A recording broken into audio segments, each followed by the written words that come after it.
All right, welcome everyone. We are here. We are at a special time. Thank you for joining us um, in the morning in the east of Canada and very early morning out west. So thank you for that.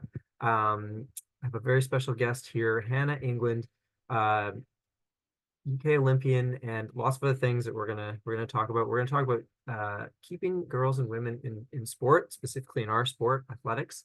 So I'm just gonna stop the share it now and bring us back. Um, just our usual housekeeping. John LaFranco, I'm the manager of coaching education for Athletics Canada. As usual, you're muted. If you have questions, there's a Q&A box, so you can put your questions in there. I'm running solo today. My usual sidekick, Kyle, because it's the morning, is not here. So I will be keeping an eye on the question and answer box as well, and we will feed those questions to Hannah as they become relevant. Et vous pouvez aussi demander vos questions en français. Je vais traduire. Hannah, I don't know if you speak French. If you don't, that's okay. I will translate any Not French good. questions that come Thank in. you. Just in Canada, we do things bilingual. We are recording the webinar, and it will be posted in the coming days to our YouTube channel. And coaches who have entered their NCCP number and are NCCP certified will receive 1 professional development point for their participation today. So we're here to talk about keeping girls in sport. And just a bit of a preamble, statistics show that girls leave sport sooner than boys, and our sport specifically. And we want to know why that's happening and what we can do to make our sport, a place that girls and women can stay and thrive. I want to draw your attention to the chat. Canadian Women in Sport just released a report, and it actually is good. It shows that things are improving, things are getting better, and there's a lot of really interesting things in there. So I encourage you to check it out. It talks about the reasons why girls would leave sport and the reasons why they stay, and a lot of positive in there about like what sport does bring and how important it is. So please check that out, and kind of use that as a follow-up to this webinar. And so now with us today is Hannah England. She's a woman who's been in our sport since she was a kid, who's reached the highest levels as an athlete, has continued on after being finished as an athlete to be in our sport. She's a huge media presence, does commentary at major events. She hosts webinars. And so we knew that this was going to be, great for have her as a guest because she's a pro. And also had a short time at UK Athletics. We'll talk about that too. So Hannah, welcome. Thank you so much for coming. Nah, thanks, John. Thanks for having me. And sorry to anyone that had to get up super early. Thank you for not making me stay up till the late evening to do it. Yeah. So Hannah's in England right now. So it's middle of the afternoon. Okay. So can you just start maybe as thinking back to when you were a young person in the sport, like how did you get into running and who were your influences when you did? I did loads of sports as a kid. In Britain, we've got a good system in the primary schools that you can try every sport, and then there's lots of clubs outside of that are dependent on your parents having the finances and the time to take you to them. And I was lucky; my parents are very supportive. They took me to basically anything that me and my brother and sister wanted to do, and they had a lovely emphasis on effort over results. And that was truly, that my dad would drive me miles if he knew that I was, all he required in return was that I put in a good effort. It wasn't about winning or anything like that. And I did these team sports, and people think I'm joking, but I was awful, like absolutely awful at anything. If you give me any equipment, like a stick or a bat, or it goes horribly wrong. And I had my heart set on being a cricketer because that's what everyone in my family does.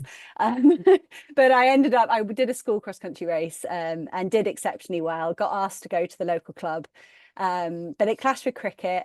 I remember my cricket coach saying, "Oh, you can always come back." Which is his kind way of saying, I think your path might be going elsewhere. But it was really that I had a brother and sister that were very into sport, lovely PE teachers at school. And my first club in Oxford in the UK was wonderful as well. And like I said, it was just a continuation of that environment of effort and commitment to something is important. And I took a lot of self-worth from that. I did ballet as well, and that's similar. You're not necessarily competing as such, you're just trying to perfect. And that was something that kind of resonated with me as a kid. I'm a perfectionist, and distance running's not a bad thing if that's your personality. Yeah, I think it's a very common refrain of the distance runner not being so good at the other sports. Same. I played all the sports in my elementary school, and I think the moment I knew that I was not going to be a team sport person was when I made a great play intercepting a pass in basketball, full court breakaway, layup, and just missed. Yeah, So I my can teammates were resonate. like, just go to the bench. So yeah, I think that's very common. But obviously you found your Found my spot. calling, yes. Yeah. So I saw this a bit online, and maybe you can elaborate that Dame Kelly Holmes was someone who influenced you as important to you. Can you talk about that a bit? So Kelly started something called On Camp with Kelly, um, which yeah, it did get some sponsorship, but she put a lot of her own money into it as well, Mm, and a load of her time. She actually started it just before she got her double gold. So mm, she basically went and took the top 10 under 17 and under 20s in 800 and a 1500. And yeah, it was like come along and meet me, and we had a session at an indoor track, and we had to see how many pull-ups we could do and whether we could pull up a rope and you do rope climbs and all this army stuff that she loves. But she basically used that to sort of talent ID. She thought it wasn't about what you ran on the track, it was your attitude, and through that she kept all of us on the program anyway. But it was a wonderful program that developed as we got older and as we got better.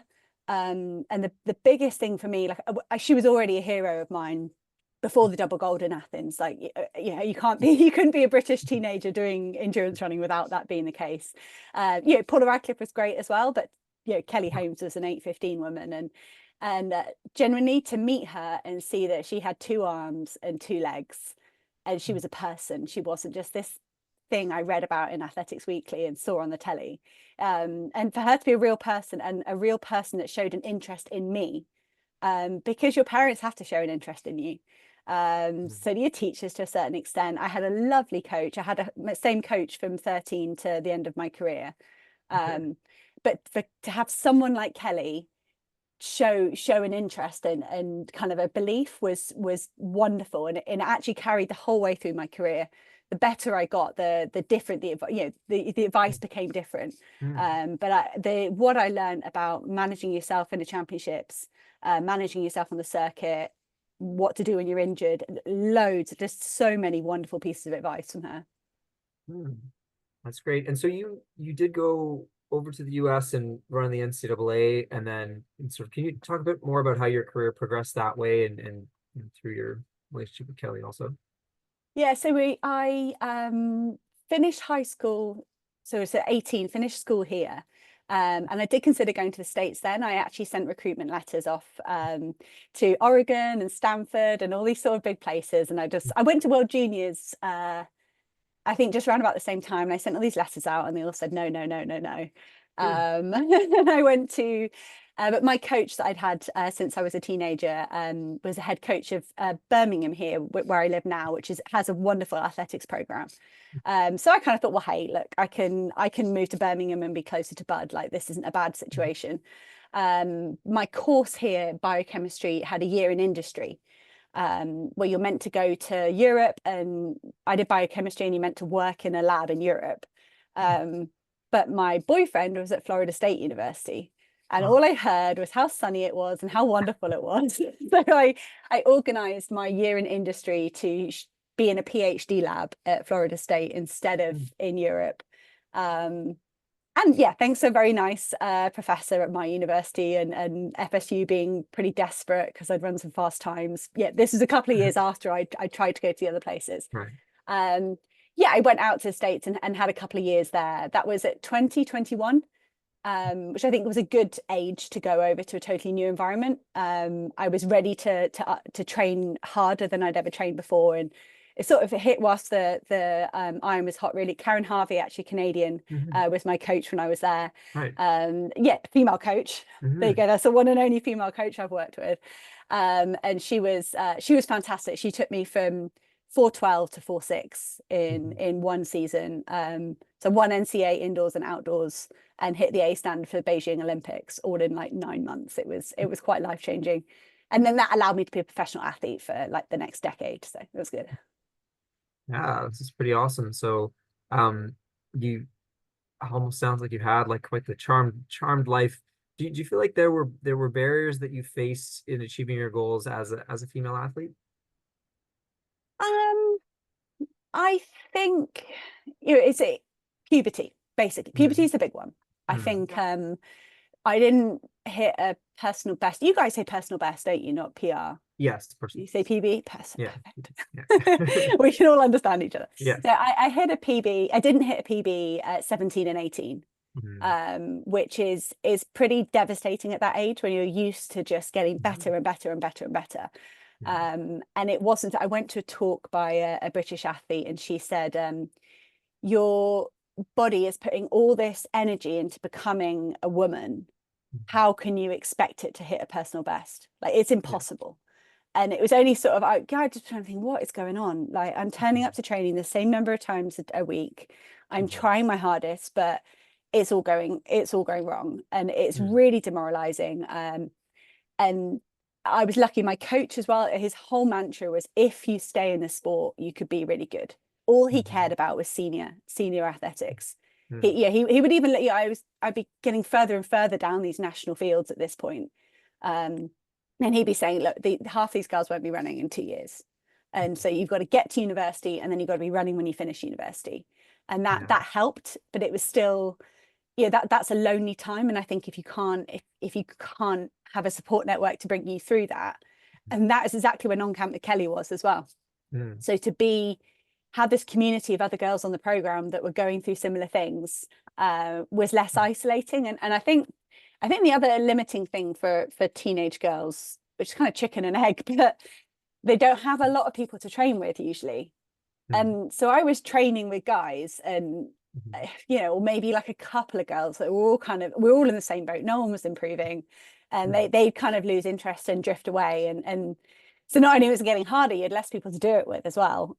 So I think that's probably a challenge for females. And I can imagine there's many pockets in Canada that are a lot more spread out. It's such a big country, and you could have some females very isolated that are trying to find parents to drive them hours to get any meaningful competition or any meaningful training company. So I'm lucky that Britain's very small. So mm. I could create a kind of community even if it wasn't right on my doorstep. Right. Yeah. It's it, like creating that community and being able to see the bigger picture and have people that, understand that around you. Super important. Mhm. Um, so you did get through and then you had a great career. And then what made you decide after your, you know, running athlete career was done that you wanted to hang around and stay around athletics and make your career in athletics? Like I assume that I don't know if you're doing biochemistry now. But no, okay. So what made you stay? I think it was mainly I had such a nice time being an athlete. I remember I got a silver medal about halfway through sort of my professional decade at the World Champs.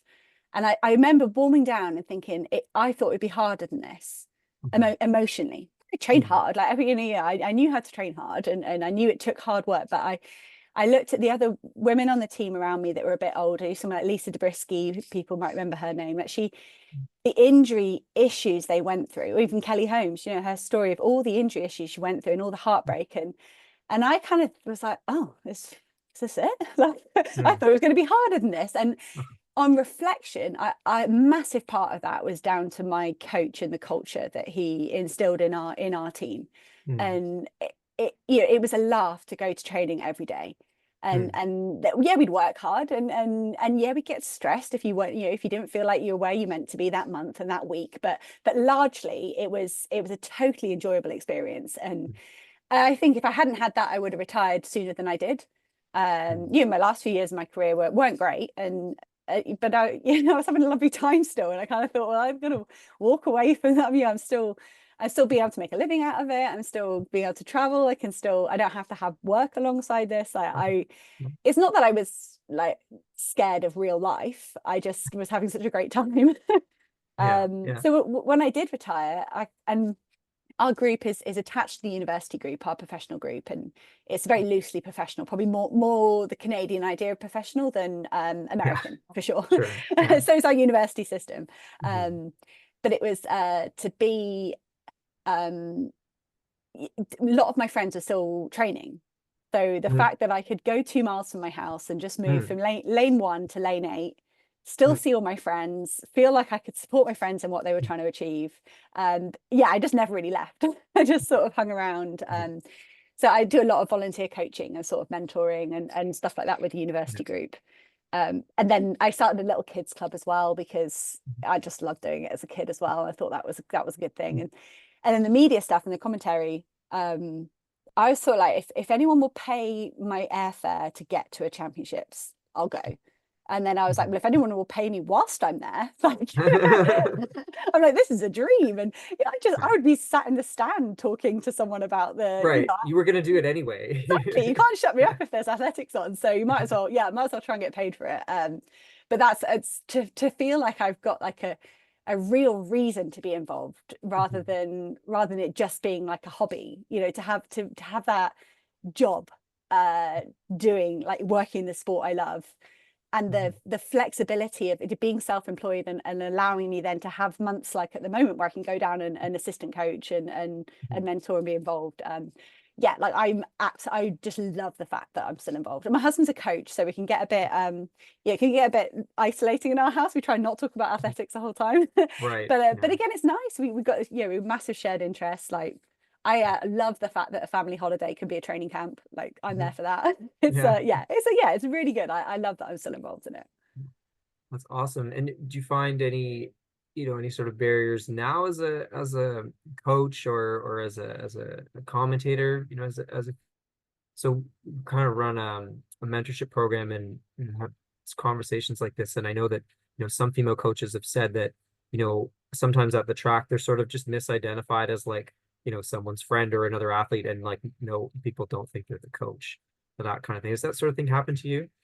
Yes. And I Mm. think so on the coaching side of it, and I have said this to my husband, now he has a close group of friends, they're all mates, we all ran together, they're the coaches, and they're all male. There's a Mm. few females on the periphery as well that are involved and do support. And then, and I don't mean this arrogantly, and then I'm there with a world silver Mm. medal, and it's Yeah. still, I'm just another set of hands to hit a stopwatch. Mm. And Mm. I've pushed and pushed and pushed, and I have broken through a bit in the last kind of 12 months or so, but I have more to offer than just helping with helping Right. with like facilitate a session. Yeah. And it's and it's all when you get bought when do you get brought into that fold and like asked about your ideas and asked for your input and asked to build that structure. And I think our club system is very like that. You'll get mums or parents of kids doing a qualification course to help with insurance. We Right. need the ratios to be right with insured coaches and the number of kids through the door. And Mm. I think women deviate towards that pastoral care and that emotional support, and Mm. it's much easier to just keep pigeonholing them over there instead of saying, Mhm. hang on a minute, let's Yeah. give you an equal role. I find it, I mean, I'm probably being hypocritical because I'm not always available. Like, I'm busy, but I don't get invited. Like, I'm invited to the planning meeting and I don't go. Like, it's Mhm.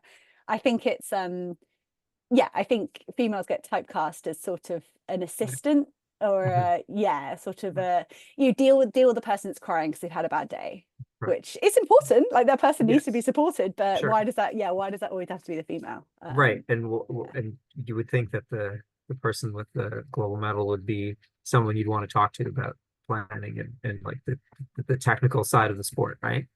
Yeah, so we're getting there. Yeah. Well, I'm not being retired that long, they've got to adjust. Yeah. sure. But, Yeah. Yeah. So in addition to all this stuff that you're talking about, you're doing, at one point you were kind of participating. You were with UK Athletics, but then it was a bit of it just couldn't happen because of your other commitments. But can you tell us a bit about that and sort of what your hopes were for that position, and maybe some things that UK Athletics are doing that are helping on this issue? So I was briefly vice president of EKA, which is kind of fun. You get to you sort of hold them to account on a lot of stuff. And before that, I spent 5 years as chair of our athlete commission. So I was really excited to kind of continue on that work. UK athletics everybody in the UK is trying to protect females in of course we're trying to protect females in sport. I mean in these coaching roles and in every sort of aspect of our sport, make sure there's as many females there as males. And I used to sit as an observer. That's a really hard sentence to say. As an observer on selection meetings, and you know, I'd give all my feedback, and at the end I'd say, did you all notice that the only females in there were myself and the note taker? Oh yeah, you know. Okay. You know, we did have females in the room. No, it was a note taker and me, an observer who wasn't really allowed to have an opinion. And it's high performance sport is a tricky area, because I think everybody's under pressure. Everybody's job is measured by medals, and it's, as much as we like to say, you know, winning the right way, all that, but ultimately the line in the sand is drawn. How many medals did your squad bring back? And that, I think you've got a window of about 9 to 12 months now for any federation to really try and make some progress and make some change before they're back on that carousel of looking towards the next Olympics. And females in high performance environments in Britain, like it's ebbed and flowed, and it depends. In our environment, it depends on the attitude of the head coach and the desire of the sort of executive board to follow through on something they will say this time in the cycle. You know, how much do they really believe what they said? And it's hard. It's really, really hard, because you don't want to compromise a high performance environment, but then you're never going to get anywhere if you don't. Well, and the very fact that you think you're going to compromise and not enhance an environment is tricky. And we don't have a good number of female. We have our coaching levels 1 to 4, and you have so many female level ones, and that is your mums that are holding a stopwatch and doing toilet trips at the and the clubs. So I think the actual ratios of male to female coaches is okay in the UK, but if you take out the ones that are basically childminding which is wonderful, we need need to create that environment to bring those athletes through, but then those coaches don't come through. So yes, when you're trying to pick performance, when you're trying to send a talented teenager to a good coach, or you're trying to pick someone to go to world championships on your staff, that's slim pickings. It's I don't know how we stack up against the rest of the world, to be honest.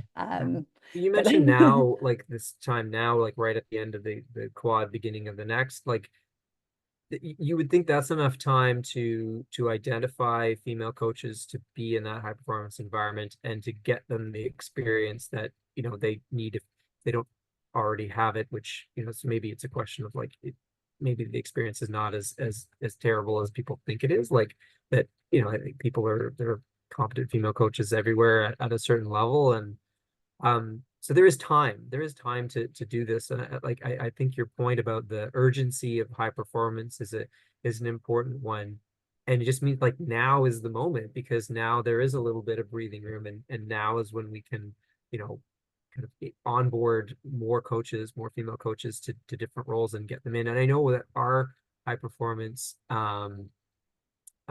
sort of group, one of the mantras was, you know, kind of no new faces at a certain point. And that's important for the athletes, right? So there's going to be a time when it's going to sort of stop and be like, okay, well, this is the support group, these are the coaches, this is the IST, and it's going to stay that way, you know, in a 4-year cycle. So now is kind of a real you know, a real important time for that sort of recruitment, I guess, of female coaches. And people start talking about quotas, and they get annoyed and say, you know, don't set people up to fail by having a quota and this, that, and the other. And I don't know. I think we'd be better off at just whacking a quota in, and then maybe that motivates a head coach or head of a discipline to have to really upskill that female and say, all right, like we need you. Let's make you as good as possible. Instead, and I think it's almost accepting that a female is going to need a different kind of managing to get them ready and confident and competent, and I think often the male leaders in a federation, again, I'm being broad, I'm not trying to pick on anyone, but they kind of, I think they would look at a female and go, oh, geez, I don't even know where I'm going to have to start. I won't bother. I'll just get a male that I know where their Right. competencies fall. And it's, you know, Yeah. and it's hard because then a female walks into a predominantly male environment and they probably are going to freeze and they probably are going to underperform because Mm. they're under incredible pressure. And I think it's and I what I dislike is then people make the excuse like, oh, you know, we've got a female physio and a female masseuse, Mm. and actually, you know, the team leader that's doing logistics, they're female, and the Mhm. kit person is female, and you're Mhm. like, it's not the same. It's not the Right. yeah. Yeah. Okay. So we had a question, and it's more a question for me than you, but I'm going to answer it because I think it's a good way to kind of shed light on some of the things that we're doing at Athletics Canada. So Patty asked the question. There are 66 coaches registered for Canadian cross country this weekend, and 21 of them are female. So it's like 1/3. So do they see an understanding of why this is, or strategies to increase female coach participation? So I mean, we keep the stats on you know how many coaches are registering for our championships and male female and stuff like that. So I think yeah, like our overall membership, as I said, is about 60/40. So this is a little bit, you know, below the proportions in our membership as it is. Yeah, I'm not sure why exactly. Some of the things that we're doing to, you know, to kind of improve the situation. We have this female mentorship program, and it's been running for 4 years, and essentially we bring coaches in and we do kind of a big kickoff with our mentors, and then they mostly kind of work on their own. But the goal with this is really to kind of try to create some of those networking relationships that are kind of what you alluded to with like, oh well, I'll just pick the male coach because I know that person. And so this way more female coaches are known to you know, sort of with the more experienced coaches and the high performance coaches. So this kind of gets kind of people in that in the conversation a little bit, you know, where we know that these informal networking relationships exist, but that sort of boys club thing, right? Where it's just it's hard to get into that. So what we're trying to do is create a structure where it's formalized. We're bringing women into the room, and actually we've done this sort of at each iteration to some extent. But we're part of the session is a big talk about, you know, women in high performance, and Vicky Crawley, who's one of our top coaches, coach of Damon Warner, who's, you know, gold medalist in the decathlon. So Vicky, you know, has quite a broad range of experience and very high performance. So she's going to lead that and talk about it. And another one of our coaches, Carmen James, who's super experienced, was an NCAA coach and now is one of our athlete performance advisors. Going to talk about how you know, what are the kinds of things that will help get you onto those teams. So just sort of more, you know, practically speaking. So Patty, to answer your question, like we know this, we're looking at this, and we're trying to do some things to kind of to increase that number. So yeah, I don't know. Hannah, I'd like to get your thoughts on that. Like those are some things we're trying to do. You know, have you experienced that, or you have any thoughts? Like, does that sound like a good plan? No, I think mentoring and celebrating those women that have managed to punch through. Mhm. And you know, NCAA is probably a wonderful opportunity for lots of female coaches to further their career. And if people have managed to go and learn stuff there, they need to be championed. And yeah, I think if you can see more people coming through, and you know, I think an aspiring female coach might not even be able to see themselves on a national team or coaching a global medalist until they're reminded again and again and again that there are other females that are doing it. And I think the other big thing for me is, you talk about those 4-year cycles and continuity. If anyone wants to go away and start a family, there's You they're a you sit one real out deficit. basically. Yeah, Yeah. you're a real deficit there. And I think yeah, I think that's that. You know, someone even said the other day they were speculating on the lack of potential females to put on some of our teams coming up in Britain. And they mentioned one person, they're like, oh, like she'd be really good, but if she decides to have a baby, we're screwed. And I'm Mm. like, you can't say that. If she Yeah. decides to have a baby, you're going to have to really think about how to keep Yeah. her involved. Sure. Yeah, Well, you have that's to. it. Yeah, yeah, It shouldn't be an excluding factor to have kids necessarily. I think yeah, that's yeah, something that, you know, In what we do with coaching education and that the mentorship, like I actually, this year I reached out to about 50 female coaches and invited them to come to this thing, and there were several that didn't come because they said, well, I'm pregnant and I'm expecting at that time, and like that's fair enough, but like some of them, we have had people bring their newborns and bring their kids to this. I think you have to create an environment where that's okay, like there's nothing wrong with that. And then, Yeah. but you almost have to be so desperate to have those females involved that you make it. That's our sort of thing about not in a female only program where you're trying to drive that, but when you cast that net wider back to the team staff kind of idea, or you kind of go, you have to be. That's why I like quotas. You go, okay, they've got they've got this family situation. We have to make this work for them instead of just overlooking and going to an easier person, who might be now. Yeah, exactly. Okay, so I mean, I want to kind of pivot back a bit to the athlete experience, because this is really good stuff about coaches, and I think one of the important reasons we want to do this and have female coaches in these positions, and not just sort of at the grassroots starting out, but all the way through the athlete pathway, is because it's important for girls to see, and you just mentioned this, to kind of see female leaders, people like them staying in the sport and doing these things, and that will hopefully encourage them to continue on. We had on a recent webinar a fellow named John O'Sullivan, and he's kind of written about his experience, and he writes stuff about just coaching, and it's kind of like just youth development very generally. So he's a soccer coach, and he's coached in the NCAA and high level. He's also coached 9-year-old girls, 9-year-old boys. And so what he found, and this is something that I think is not just his noticing it, it's no difference between how girls will work in a group and how boys will work in a group. Very general. Obviously doesn't apply to every single person because people are different, but the way that he put it, and I think this is good, is girls need to belong to perform, and boys perform to belong. So if you have a group of guys and a new guy comes in and whatever, he's like scoring goals or whatever, is like contributing to the team, boom, all right, let's go, bud.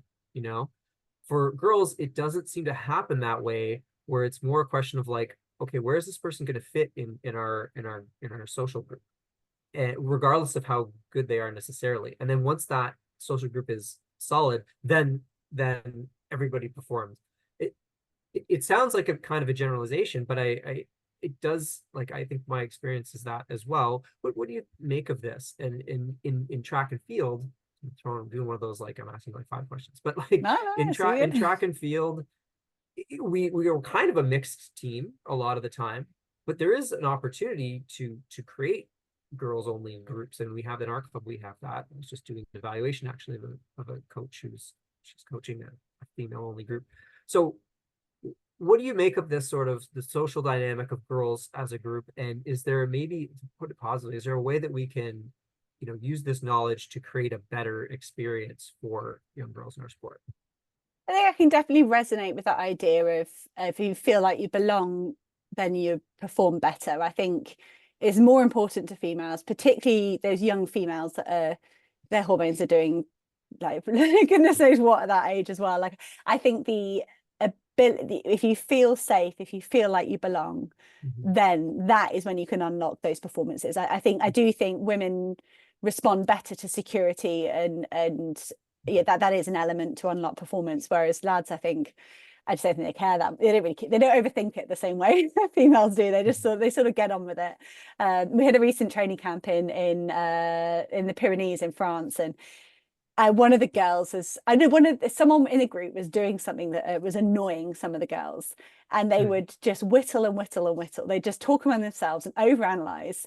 And we went out for a team meal, and 2 of the guys just brought it up, and it was all discussed in around about 15 minutes, and that was it. Bish bash bosh, done. And I think it's the dynamic. It was really evident just to sit back and see the difference between men and women. And I think it is important to be, if you are a youth coach, I think having your finger on the pulse of how your females feel when they're there at training. And I don't know, it's hard because sometimes there's not much you can do about it if there are personality clashes, but there's things you can do about it that make it worse. You can encourage that over competitiveness and the one-upmanship and the overemphasis on performance, and you can make that sort of environment more toxic instead of you can contribute to those sort of dramas and those issues instead of dampening it down and shifting the focus sort of elsewhere, for sure. And I think the idea of female only groups is interesting. I think college was the only time, well, FSU was the only time I had that, and we got away with it just about, but I think it has a tendency to get very intense. And yeah, I think the female only group, again, we're generalizing, aren't we? But I think the female only group, the ability to have that welcoming culture is actually quite tricky, and it doesn't really matter what level of the sport you're at, because everyone's passionate and everyone's in their own high performance environment. And my group here in the UK, we actually had one male in the group. He's a Paralympian. So I would trained alongside him every day, and he was absolutely brilliant for just cutting through the nonsense and the noise. I'd be there saying, well, so-and-so said this, and then we were doing a session and she ran half a second too fast, and he was like, oh, who cares? I was like, oh, you're right. So I think it's a balance to be struck between ensuring there's that nurturing environment and that safe space for young females, but I actually think that might be easier if you've got a mix of personalities around and a mix of personality traits. Sorry, John, that was a really long answer. Well, it was a really long question. So do you think, so on that, do you think, what's the flip side? Do you think that there are, benefits to young men, boys, to having girls in the group, that dynamic you just talked about with your training partner? What did you bring to that kind of helped him, kind of be in the right place? We would always say, and this was something, so my husband who coaches now, and again, it's a generalization, but we would say generally women overthink and men underthink, and that is incredibly beneficial in different scenarios. You don't want an athlete going home and over analyzing every step they've taken in the last 2 weeks, and yeah, I think it's actually a nice, so for Dean, my training partner, I would text the night before and say, we're going to this park and we're going to run counterclockwise starting at the third tree. And he would just go, cool, she's thought about it way more than I have. Like, yeah, whatever. Yeah. Instead of another female be like, why the third tree and why not the second tree? Why does Hannah want actually? Does she want counterclockwise for herself or for me? Right. Okay. And it's so yeah, he said I'd plan every training camp like that. Yeah, I'd be more meticulous, he'd be more passionate. Yeah, he'd be more on instinct. So that was sort of our balance. Yeah, so that's good. So I think there could be benefits to both possibilities. I know that so my kids play hockey, ice hockey, and we have some girls in our association. We have in a couple age groups we have enough for a girls team, but there are some girls who've decided that they don't want to be on the girls team and they want to be on with the boys, and so they could choose, they do whatever they want. But I think having that option, though, I think for some of the girls to be in the girls only group, I think they're really appreciative of it. I think it's more like having the option and helping people find the right. It's all about the environment, right? And you said this, and how your coach created that environment that was good for you. Okay, so talking about also like just dropping out, and you mentioned at the beginning about puberty seems to be a big dropout point. Like if we look at our registrations in Canada, the U16 age category seems to be like the spot where it's almost equal boys and girls up to there, and then it drops off a little bit more, and then the transition from high school to university here. So U18, you'd be just finishing high school, and then U20 university. So those seem to be sort of key dropout points. Like high school to university could be kind of a general dropout point. I think a lot of people might just feel like, okay, well, I'm not ready for this next step, and they'll just stop, regardless. But it is the case that there are more women dropping out than men. What are your thoughts on that, and like what do you think we can do to sort of stem the tide at those key moments? I would love to, because it's the same in Britain. The same we have in Britain. And I think you're right to interpret that under 18 to under 20, a change of environment, you can't control that. There's going to be a change in environment that can just totally affect people's participation. But under 16 to under 18, you'd say they're staying in the same household. They're probably the same distance to the track. Like, why has this changed? I would love to see an analysis of dropout rate versus whether they're still PBing. Because I think we put, because we're such a numbers sport, we put so much emphasis on improvement. And again, like I said, sort of in my own case, that's massive. When it's so fun when you're 13, 14, 15, you start the season, your first race, you're not 6 seconds off your 800 or whatever, it's obscene. Like it doesn't, it cannot go on. But we're conditioned at that age to, to believe that you've always got that ability to be better.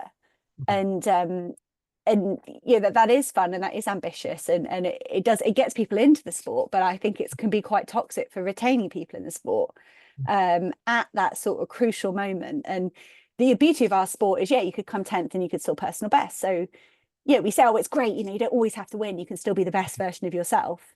But there is this delicate moment and it will happen with men with big growth spurts as well. There's this, until they can harness it, and then they'll be away with the 10-second PB. But it's there's this real vulnerable stage where the thing that you're taught is the best thing you can do in athletics becomes so hard, and everyone around you and everyone around you is probably still PBing. You'd be lucky if you've got one peer that's on exactly the same trajectory as you.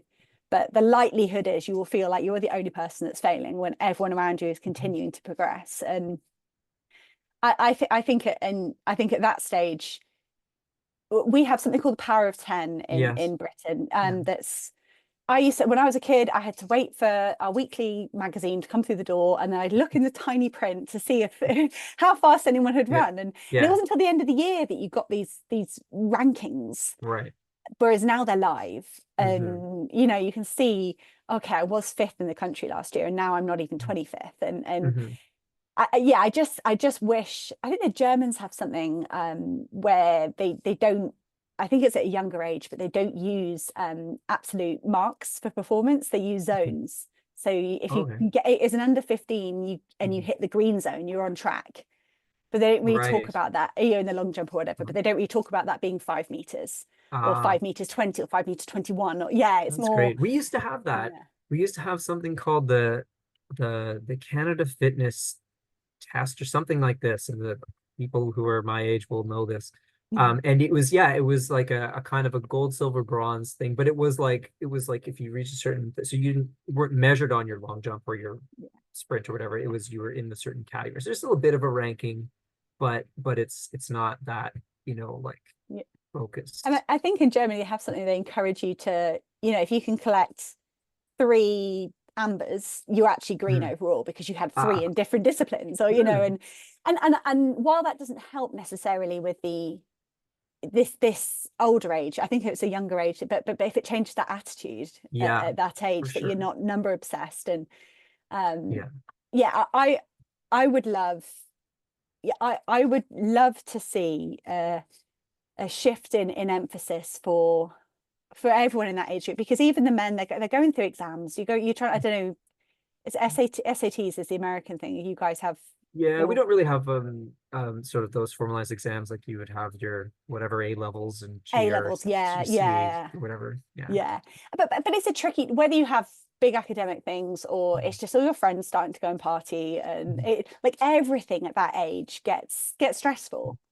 And I don't know if we could just have this culture of taking a step back and say, you know what, this year you are going to get really good at tactics, or really good at pacing.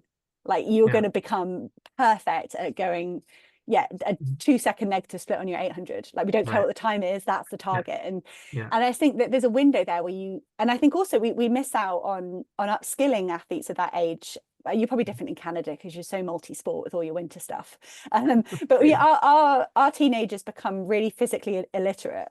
Like, they can't do a squat, they can't do a press up, they can't hold a plank. Like, there's all these other things in a load appropriate way. I'm not saying go make everyone Olympic lift, Sure. but imagine if when you were 19, you had impeccable technique for a clean, Right. for a squat, for a Yeah. step up. Yeah. Yeah, you might not have your personal best, but I don't know. I just think, I think that's yeah, great. Yeah, no, that stuff makes a lot of sense. And I think there's pockets of it. I think we do some good things there and some not so good. Like we have like our different provinces have, fairly extensive, at least in Quebec where I am, a fairly extensive provincial ranking list that goes far too young in my opinion. Like there's this S4 thing, it's like almost 12 or something like this. And and what happens too is that, the coaches coach to the standard that they're given. And then there are financial incentives for coaches, because if you get X number of athletes that have scored that are on this list, then you get a financial. And so, it's just sort of like a, race to the bottom in a way where you get, so cranked up about it. And to tell a quick story, like a colleague of mine is coaching a group of high school athletes, and it was one of, I think it's still illustrates the problem. He said he wants to be like top 10 in Quebec all time for 800, right? And so I thought, okay, so I went and looked at it, and none of those boys are in the sport anymore. And they're not like from the 70s. Like I looked at the maximum I think that any of those boys had continued to compete was 3 years. The guy who has the Quebec record for the U14 800 meters, he ran 1 year. So he showed up, ran a 2:12, and then was like, I gotta do something else. So it's not relevant. Like I'm not saying like maybe that kid is playing soccer or doing something else and is having a good sporting life, but it's not relevant, right? Like the ranking at that age, it doesn't mean anything, because there's all these other skills that you need that will eventually get you. And so your coach, Bud, you said his name was, like, yeah. that attitude of like it's all, building for senior, like trying to have a longer term view is so key. But we kind of miss it, I think, because of the nature of our sport, that it's so numbers based. It's easy to organize that way. It's a lot harder to organize to say, well, how good is your squat? Like, what does that mean? But like maybe that's even better, because so another example I wanted to give that you were talking, and it made me think of this. So when athletes reach the top levels, I think, and maybe you've done this, is like they do these things of not having, it's not about a PB every time. So I went to a talk with Annie LeBlanc. Did you Canadian intermediate runner? Yeah. So she was talking about how in a season in the 800, she would have different goals for each race. Like one race she would go out and she'd be like, and my goal here is I'm just going to go to 600 and see what happens. I'm trying to win. I'm trying to run a PB. I'm just going to go. And then another race is like, actually, I'm gonna hold back for the first lap and try to kick, and have these different tactical things. And so from the outside, and she would receive a lot of criticism for being like inconsistent.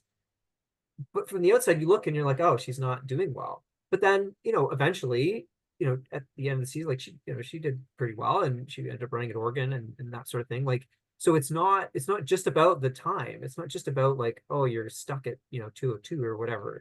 But you're not stuck. You're doing things. You're doing other things. And I think maybe, that's where the older athletes and pro athletes can, if we're more open about the kind of stuff that they're doing, the sort of, I'm sure this sort of Kelly Holmes program, like, these types of things were discussed and shared. Like, so that's where older female role models can really play a role. And if they become coaches, then and coaches who know those things.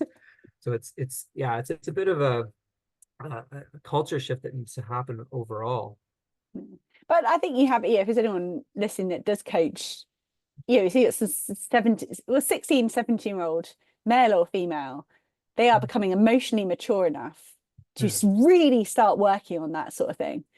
Scenario planning in a race and learning their craft, and like they have the body awareness and the race field awareness.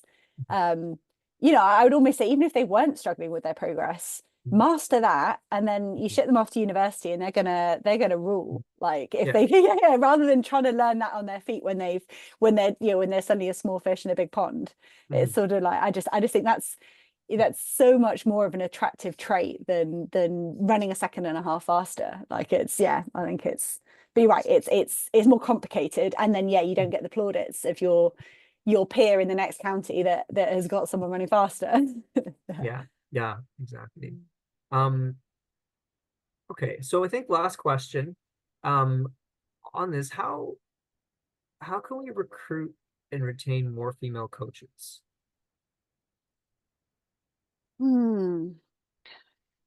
I think they have to be really aggressively recruited. I think it's people like you in your situation that, if you don't have the correct number of females, you look at your sign-up sheet 2 days before, like, how can you convert those interests into those attendance, and just being sort of aggressively supportive and with those mentors as well. And I think, and then I just urge a male in a club environment or a university environment to really challenge themselves. Are they treating that female the same as their mate next door to them? And because it's not what I see on the ground. And like I have a tremendous amount of affection for the males. A lot of them, my ex-training partners, they are wonderful men, but there is still a default. One of them's my husband. There's still a default there to just to not really treat them as an equal and ask the same opinion. And it's hard because they might put out a meeting and maybe I can't make it because my kid's not in nursery then. And they have to, maybe reschedule or maybe give an online option or whatever, just lower those barriers. And people are doing it in other industries. We've seen there's tremendous progress like all over, with allowing giving women an easier into to sort of industries and professional environments. And I think I'd just like to see as much of that as possible. I don't know if that's a good enough answer. Yeah, no, I think that's great. I think it really touches on the key point there is just sort of this proactive recruiting.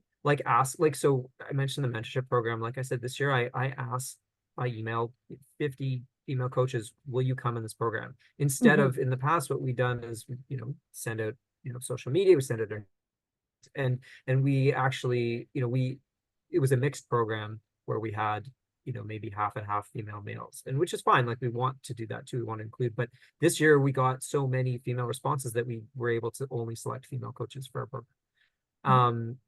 So I think that proactiveness is key. Like there's, again, kind of a generalization, but this sort of idea that like, in a job posting, like if a guy sees that he's got 3 of the 10 elements, he'll be like, that's for me. And if a woman has 9 of 10, she's like, oh, I can't do it.